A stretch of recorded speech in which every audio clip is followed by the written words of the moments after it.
Hello everyone, and welcome back to another virtual farm tour here at Chatsworth Farm. I wanted to start by giving a big hello to all of our friends at long-term care residences from across the province who are watching.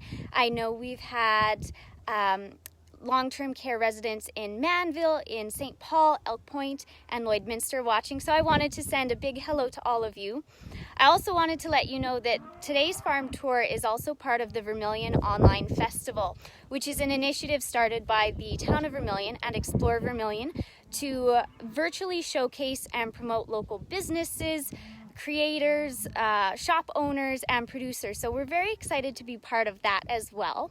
My name is Charlotte Wasilik, and I wanted to send a big hello to everyone who's joining us for the first time, maybe as part of the festival. My family owns Chatsworth Farm, which is located just north of Vermilion, and we raise cattle, sheep, chickens, ducks, geese, and turkeys. And we also produce grass-finished beef and lamb, as well as pastured poultry. So that means we're able to sell farm gate to plate. So that means if you're looking to purchase your food locally, we're able to provide you with anywhere from 5 pounds of ground beef to maybe a whole steer if you're interested. And we can do anything in between. We also do that for lamb, and we raise a limited number of pastured poultry every summer. This year we're raising turkeys and broiler chickens. The turkeys will be arriving in a few weeks, and then our broiler chicks will be in June, so we'll get them then. I wanted to give a little bit more information about our virtual tours as well. So we started doing our virtual tours at the middle of March, sort of when everything started to go into lockdown, schools were closed, and we wanted to share a little bit of what it's like to live on a farm, because being around all the animals, being outside was such a great distraction for us that we wanted to share that with some of the students and even adults who were maybe experiencing more time at home. So we've been doing virtual tours twice a week now, once on Sundays and today on Wednesdays. So in true virtual farm tour fashion, I'm going to give you a tour of the farm.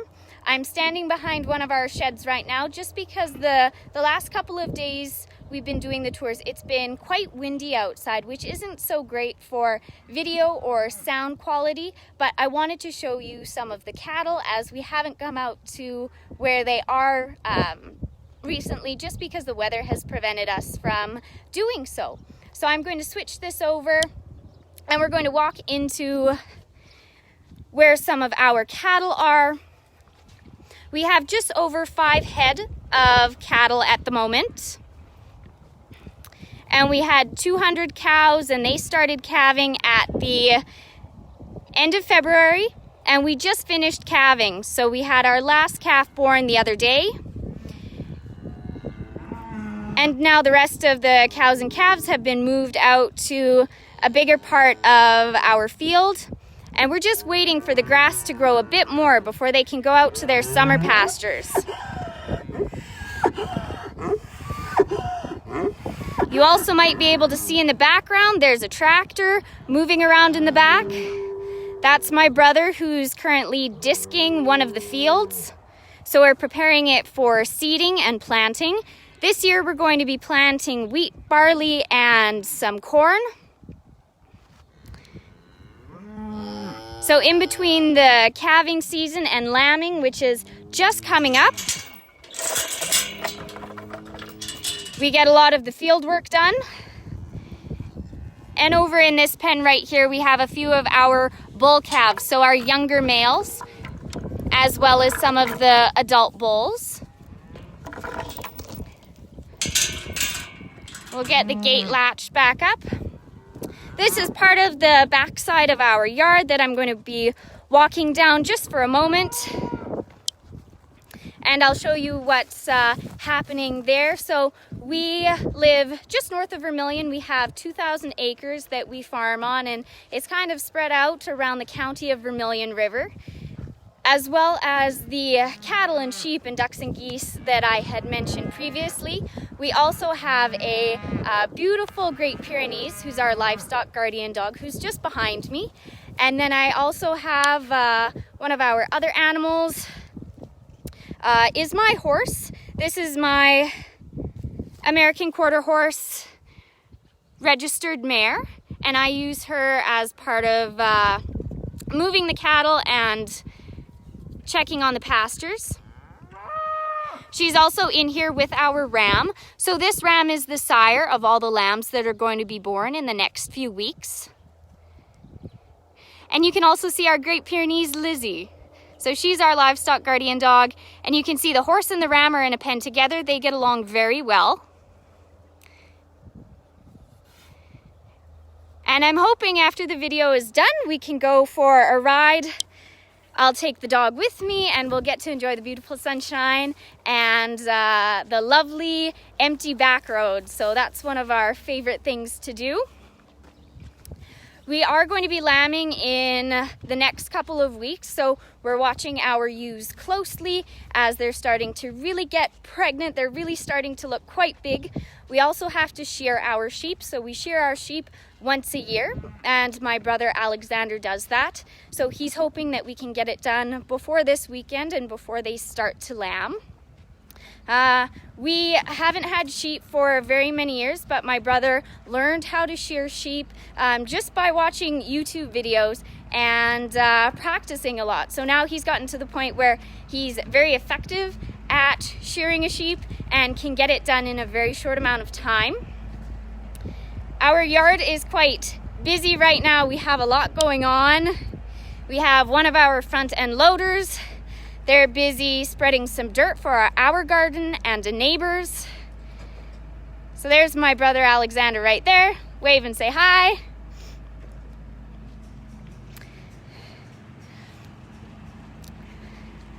We also have a few more equipment around the yard. And right here, these two red buildings, the first two are two of my hen houses, and then there's a third all the way at the back. So right now, this is probably one of the best parts of the tour. Everyone say hello to Rosie. And I'm going to set my bottle down and I'm going to pick her up and grab her. It's a challenging part, even without a phone. We also have one of our cats who just loves attention and loves being around the lamb. So we're going to walk over into one of our buildings just so we can be out of the wind a little bit, and that'll help with sound quality. You can also see that we have all of our ducks and geese and chickens that roam around the yard, so they get to be let out in the morning every day, and they're able to go as far around the yard as they deem safe, and then they put themselves back in at night. So we have a few of our hens. This is a chocolate Orpington. We have a few more chocolate Orpingtons and some Easter eggers. So we're going to chat a bit more about the eggs in a few minutes after we've fed Rosie.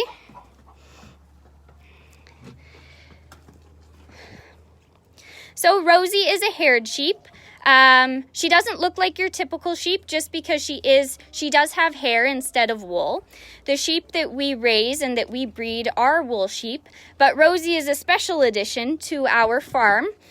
She's a neighbor's and he's busy working, so he's not able to bottle feed the lamb as often as she needs to be since her mother didn't have enough milk for the two. She's a twin. Oh, Liz. So Lamb's not so friendly with the dog as she is the cats. The dog's just a bit big for her liking. But she has no problem with the cats. And if you go check out some of our past videos on Facebook and on Instagram, you can see the crazy antics that we get up to here on the farm with Rosie and the cats. So even though Rosie may look a little bit different than typical sheep, she is a sheep, but she's a haired sheep. So when we're looking at the cats that are rubbing her and right next to her, the hair that the cats have is very similar to that the lamb has. And so both hair sheep and wool sheep have both type of fibers, so they both have hair and wool fibers. But hair sheep just have more hair fibers, and wool sheep have more wool fibers. So it's pretty simple. So we feed Rosie up to 6 times a day, and she doesn't drink very much at one sitting, but she does drink constantly throughout the day. And you can see she gets a lot of attention. Everyone loves to be around when it's feeding time. She's also very inquisitive. And right now she's living in her crate, and the reason she's in the crate is just because our other ewes haven't lambed yet. And if we were to introduce a new lamb to all of the ewes that don't have any lambs yet, it'd be quite confusing and a little bit strange for them. So we want to wait until they start having their babies so we can put Rosie and those lambs together, and it'll be much more fun for her when she has other animals her own size. So I think Rosie's pretty much done with her milk. As she starts to wander away, it's just a sign that she's had enough for the moment. So if she's done, we're also going to check out another part of what we raise here. So we have a bunch of hens who you may have seen just a little bit earlier in the video. And with those laying hens, we get lots of eggs from them. And the eggs that we get from our hens are quite special. So I'm going to set some down here, and I'll talk about them in just a second. But you can take a look at Rosie as she's chewing on my cord.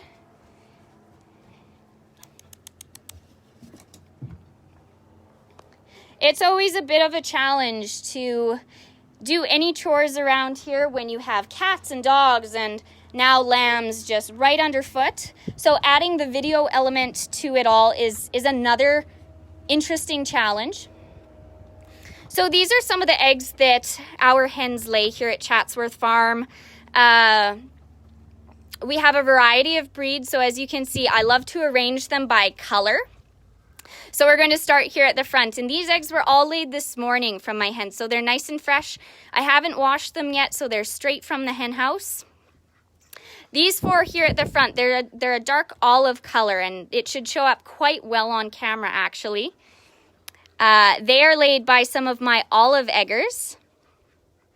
And then moving down here, these darker browns. So they're almost the same kind of color brown that you'll find in your grocery store, but they're laid by Marron chickens. The breed is called Marron, and they're a French breed. And you can even get certain birds within the Marron breed will lay even darker eggs. So they'll be almost black. They're so brown. They're absolutely gorgeous.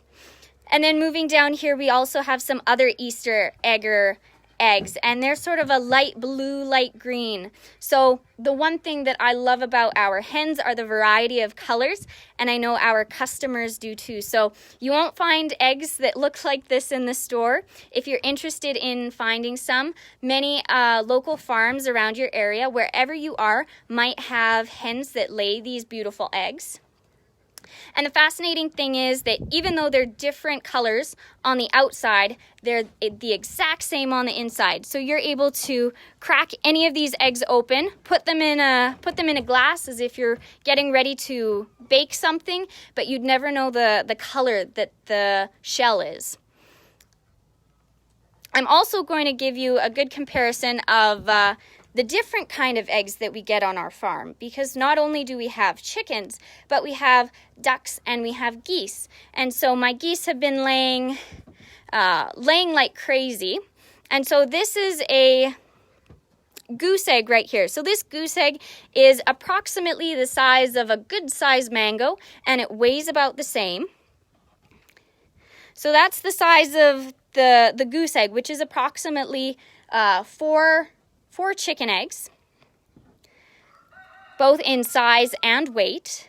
Then if we go a little bit further down, we have one of our duck eggs. So I have 2 breeds of ducks. I have Rouen and I have Pekin. And so the Rouen females are the ones who have laid this egg right here.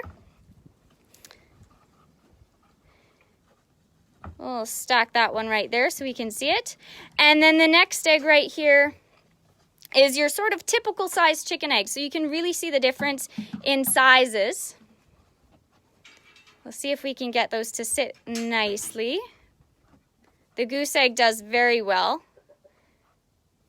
Maybe not, maybe not. Either way, we'll do it like this, so then you can see the drastic change in size. So you have your chicken egg on the right-hand side here, your duck egg, which is about 2 times or 1.5 times bigger than the chicken egg. And then you have your goose egg, which is the monster, so 4 times the size of your average chicken egg. So we're gonna put these away. The nice thing about the duck and goose eggs are that they're very strong. Even the chicken eggs, which chicken eggs are approximately, the shells of chicken eggs are approximately 94 to 97% calcium, so they've got a lot of strength to them.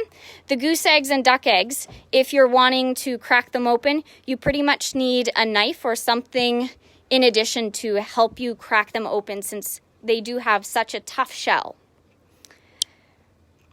So we're going to go over and check on our geese right now. I have 6 geese who are sitting on eggs, so they all decided that they wanted to incubate eggs, so they're going to be hatching out some goslings in the next couple days, couple weeks. I'm not exactly sure because they all start at different times, and sometimes they will amalgamate nests. So it'll start with one goose who's decided to create a nest and lay eggs, but then other geese will decide that, hey, that's a good spot too. I'm going to lay eggs, or I'm going to join you in that nest. So I have 6 females, and the closest one, ooh, Rosie still doesn't realize that the geese are a little bit intimidating. So we have our first goose here, and she's right at the corner of the building. So this is where our geese spend the night. They're not really in here at all during the day, except for the females who are laying the eggs or who are incubating the eggs. And right now, this goose is actually sitting on 14 duck eggs. Now, she didn't lay the duck eggs because she's a goose, obviously. But the geese or any other bird that has decided that their incubation and nesting instinct is so strong, they will just sit on whatever eggs it may be, and they will incubate those, and they will take care of them as though they were their own.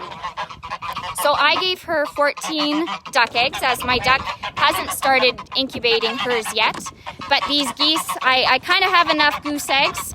I believe that between the 6 geese that I have sitting on eggs, there are about 60 eggs underneath all 6 of them. So, and you can maybe hear behind me, you can hear some hissing. And that hissing is made by the other geese. So I have 15 geese total in my flock. And we'll flip around and we can see them right there. They're all behind me. And they're all showing that they're not impressed that I'm here. They're definitely not impressed that Rosie is here.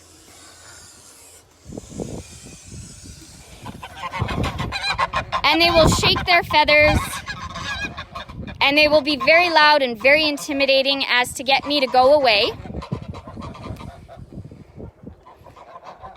So I'm holding Rosie right now just because she's not quite aware that the geese might get a little bit rough with her. So I'm just holding her. So if the camera's shaky, I'm holding a lamb and making sure that she doesn't get in at the geese. You can see the other 2 females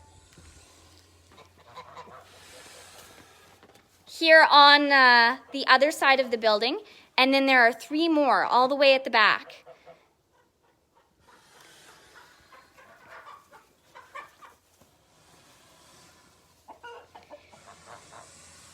So the geese incubation period takes approximately 35 days.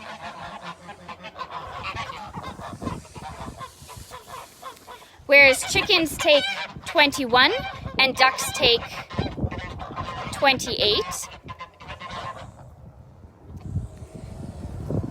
So we're gonna set Rosie down for a bit because she's getting a little bit tough to hold. Ooh. move her away from the geese since they're not quite sure what she's doing here. She's a very recent addition to our farm, so the geese are very aware of anything that's new or out of place. And you can see our livestock guardian dog Lizzie, and we have a few of our cats. Lizzie says hello. She loves being on the videos. She quite misses not having regular visitors around the farm, so even though I'm talking to my phone, I feel like she thinks there are people around. So Lizzie sends a big hello.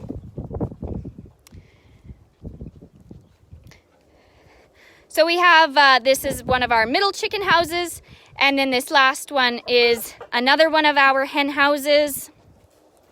And in this little pen, the exterior pen, we have two of my ducks. So this is the female that laid the eggs that are now under that first goose nest.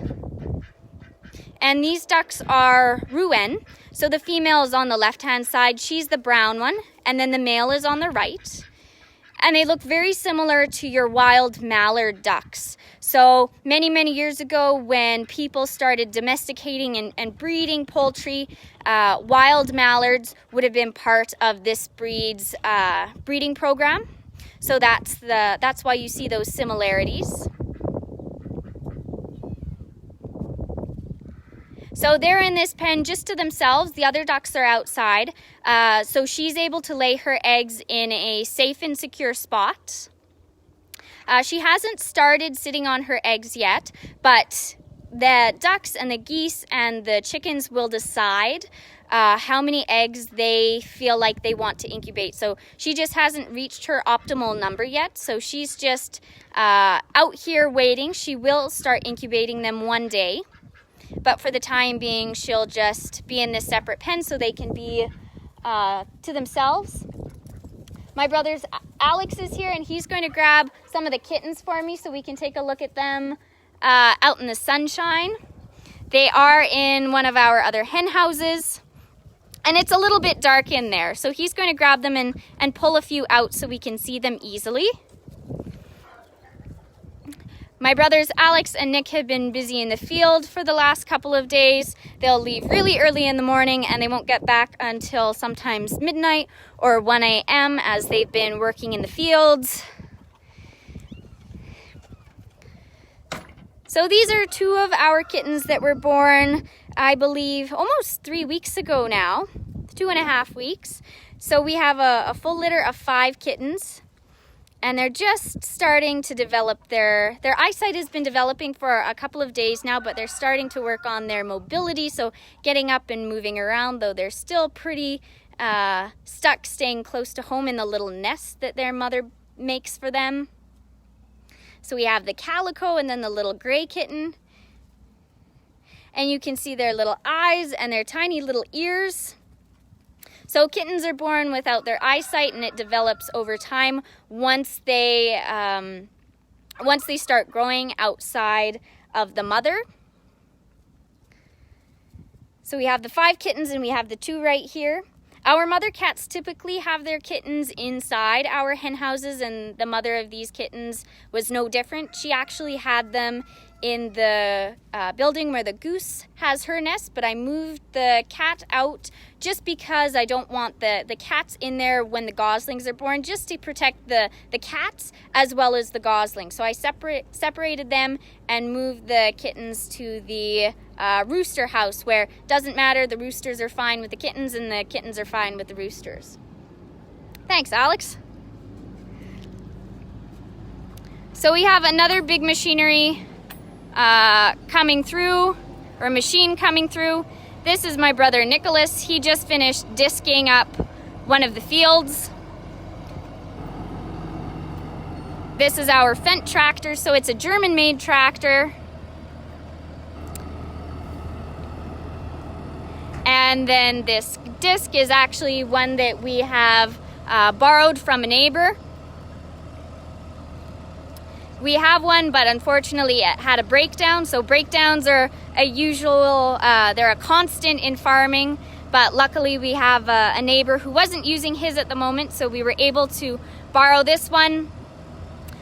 every time before we go out and use the machinery, we make sure it's in optimal working condition. So they will go around and they will grease all of the grease zerks, they're called. They'll make sure all the tires are filled with air. They will check on the oil. So even just the process of getting the machines ready before they go out to the field is a big process. So this tractor is made in Germany, and when we traveled to Germany, we got a good first-hand look at them because they still aren't incredibly common in Canada. They're starting to be more used around the farms, and a lot of farms have them locally, but they're still not one of the typical brands that you're going to see. So we saw it in Germany and we thought, hey, those are good tractors, so we decided to get one. And we're gonna get one of my brothers, Nick's a little camera shy. We'll maybe get Alex to talk about some basics about the Fendt and a little bit about disking. We'll stand this way so we don't have the sun. I know we want to see it in the background, but we don't want to have the sun. Here, we'll move this way, Alex. Right here.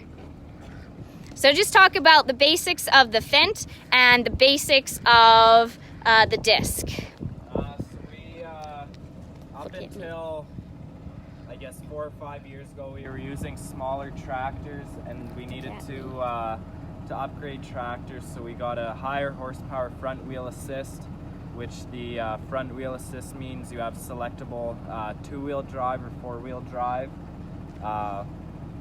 We bought this unit because we decided we were looking at our disc bind for cutting hay is a 3-mower design, 1 on the front of the tractor and 2 on the back, and you need quite a bit of horsepower to run that, as well as a front PTO and 3-point hitch, which isn't super common around this neck of the woods. And actually this tractor we bought came from Ontario, and we got it shipped all the way out to here, and it's been a good tractor for us. We use it on lots of things for tillage and seeding in the spring, running the feed wagon in the winter, running a baler through the summer and fall, and then any other things that require spreading manure. We have a sizable manure spreader, which you need a lot of weight to control it. So this tractor is heavy enough that you don't get pushed around when you're spreading manure, oftentimes in pens, and when you're spreading manure, it can be pretty slippery, and if your tractor is too small, it can push you around, which isn't safe for you or any of the machinery. Tell us a little bit about this disc. What does a disc do? So a disc has concave discs on it, kind of like almost the shape of a plate, which go into the ground. You have, on older style, they're called gangs, where they run on a tube, a square.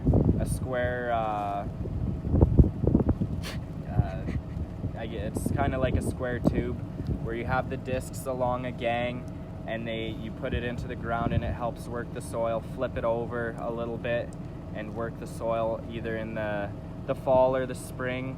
And this one we're actually usually the older style ones, you're running at a slower speed, 4 to 6 miles an hour, somewhere around in there.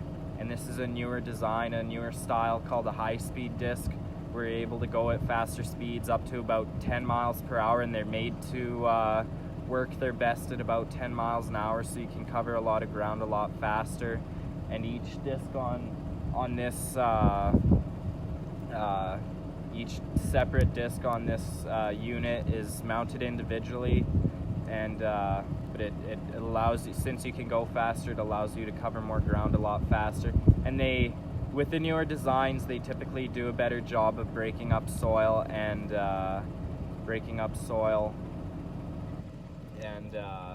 allow you to operate at higher speeds, which definitely helps get a lot done a lot faster. Perfect. Thanks, Alex. Yeah, that should be everything. So if you're interested in seeing some of the machinery in action, because right now it's just sitting in the yard, they're going to probably move it to another field, but if you're interested in watching the machinery work and move and see all the different things that we do with it, you can check out our YouTube channel, Chatsworth Farm on YouTube, and you can check out our drone videos. So they're videos that my brothers have made and edited and produced themselves using the drone. So many times they're actually sitting in the tractor while they're operating the drone through their phone. So those are really incredible and fun to watch, and you can see the farm from miles up in the air. So if you're interested, check out our YouTube channel. We also have a great list of resources for families and any classes who are maybe interested in learning more about agriculture and farming. So we have that on our website. That's chatsworthfarm.ca. And some people might be wondering why the name Chatsworth. What does that mean? Our farm is located just south of the old Chatsworth farm, or Chatsworth School, one room schoolhouse district. So that's the Chatsworth district. So that's where our farm exists. So that's why my parents named it that. And so it's a really unique and fun name for it. There's also a Chatsworth farm and Chatsworth house in England, which is why this Chatsworth is named after it. So a lot of the old school districts and areas in the Prairie provinces and Canada are named after old cities and townships and countries in Europe. So that's why our farm is named Chatsworth Farm. We have, what else is going on interesting here today? We've got the tractor, so that was really neat. We usually don't have them, or my brothers are out a little bit further afield per se. But we have them here today, so that's excellent. And my brother's a good sport for going on camera and talking a little bit about what the tractors are, what they use them for. And they are full-time farmers. That is their passion and their job. So they are fully dedicated and enjoy it to the fullest. We have Rosie, who's been following me around like such a sweet thing she is. She's been so good. She never really goes out of sight. She always stays pretty close. And she really enjoys running around, bouncing, jumping. She's starting to get a little bit older and developing her jumping skills. Oh, there we go. So we will keep Rosie until the end of the summer, until she gets to the point where she doesn't need to be bottle fed anymore. But for right now, she's still drinking lots of milk and a great addition to the farm. She's very low maintenance and a very easy keeper as far as bottle babies go.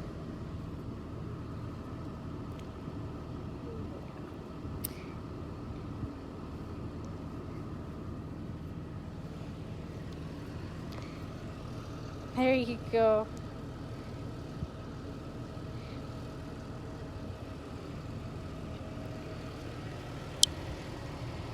So some of the other things that I wanted to talk about, I'll move over so you can see a little bit better. It's nice and sunny outside, which is great, and the wind is kind of dying down, but it's still quite a bit breezy out there. We've got the ewes who are going to start lambing in the next couple of weeks. So if you're interested in tuning in to our next virtual tour, which is going to be on Sunday, we might have some lambs. We're also planning on shearing our sheep. So I might do an impromptu live video then for the shearing of the sheep, since that's a really interesting and neat thing to watch. I won't do a lot of talking over it just because we're going to have the clippers going, we have the generator going, so it can be a little bit loud, but I'll do some commentary afterwards, or I'll grab some headphones in so I can talk and you can hear me while we're doing that. We also have on Sunday and Saturday and then Monday, potentially, fingers crossed, we have our hens who are supposed to be hatching out their eggs. So I have 2 hens who are sitting on eggs like now, the same type of situation that the geese are in right now, but it's the chickens instead of the geese. It takes 21 days for chicken eggs to hatch and to go from a laid egg to a newborn or a newly hatched chick. So those are going to be hatching hopefully this weekend, so we'll have some chicks to show you. You can hatch out eggs in 2 ways, and that's the great thing about poultry, especially if you want to raise them or keep them yourselves. You have 2 options as far as how you maybe will get them to reproduce or get more chicks or goslings or ducklings. So you can have your females who will become broody or clucking hens, so they use their instinct and they want to become mothers, so they'll set or they'll sit on their eggs to incubate them. Or you can use a man-made incubator. So both use the same properties. So keeping the eggs warm at a consistent temperature of about 101 degrees Fahrenheit, as well as turning them. So the incubator does that, keeps them at that temperature, and then it automatically turns them. Or some incubators, you do have to manually turn them. But then the hens, they will keep the eggs under their feathers. They actually lose their feathers on their breast, so the eggs can make close contact with their skin, so they can get that heat, absorb the heat even better. And then they will turn them with their beaks, and they know each egg they turn, they'll know when it was turned and how far around it was. So right now we have eggs that are going to go into the incubator, so I'm going to start those on Friday, and so they'll be in there for 21 days. And then on the weekend, we have hens that should be hatching out chicks. So the hens have 10 apiece, and I candled them the other day, so they were looking really good. You can see the chick and the embryo inside the egg. So you put a bright light, like a flashlight, or even my phone camera is what I use, up to the base of the egg, and you shine the light in there and you can see on the inside. And it does depend on the egg itself. Some eggs with a darker shell can be difficult or tricky to see inside, but for the most part you're able to see the egg, the embryo and the chick developing inside. You can see it moving, you can see spider veins, and so that's an excellent sign. Now you can only get chicks to hatch out if they have been fertilized. So I have my hens in with roosters right now. So I've been managing which hens are in with which roosters because I want to get specific crosses or specific breeds. I have some hens that are one breed, so they're a lavender Orpington, and so the chicks that'll hatch from those eggs, they'll be purebred. And so those chicks, I know exactly what they should look like. They should be either light gray or kind of purple color. But then I also have some other eggs that I'm going to put in the incubator that have been crossed with 2 different breeds. So it's kind of like if you were breeding golden retrievers and you bred a female golden retriever to a male, you would get a golden retriever, and you know that. Whereas if you're breeding a golden retriever to a cocker spaniel, you're not quite sure what you're going to end up with. So that's the same with what I'm doing with the hens right now. I've mixed a couple different breeds, so the end result can be anything really. So I'm very excited to see what I'm going to get, and be sure to tune in on Sunday and then probably on Wednesday, because the chicks at that point will have dried up. They'll be really fluffy and very cute. What else have I got to say? I think we're wrapping up the tour for a bit now. I think I'm needed over at the machinery, so the boys have been really good in letting me do the tours. But if you're interested in learning more about our farm, about our grass-finished beef and lamb, our pasture-raised poultry, our other virtual farm tours, our drone videos, the ag education resources, you can visit our website at chatsworthfarm.ca, or you can find the link to that on our Facebook page. And we also have an Instagram account as well that you can follow, and we share lots of videos of Rosie, of the bottle calves that we have, of anything that happens around the farm. So thanks so much everyone for tuning in. We appreciate it, and we're so glad that we were able to be a part of Vermilion Online. It was very exciting. Thank you so much, Brina. And be sure to check out the rest of the Vermilion Online Festival for other businesses, producers, creators, and makers. Follow along with them on their Facebook page. So just visit the Town of Vermilion and you'll be able to see everything that they have there. Thanks so much everyone for tuning in. It was wonderful, and we will see you again on Sunday. Have a great evening and stay safe, everybody. Bye.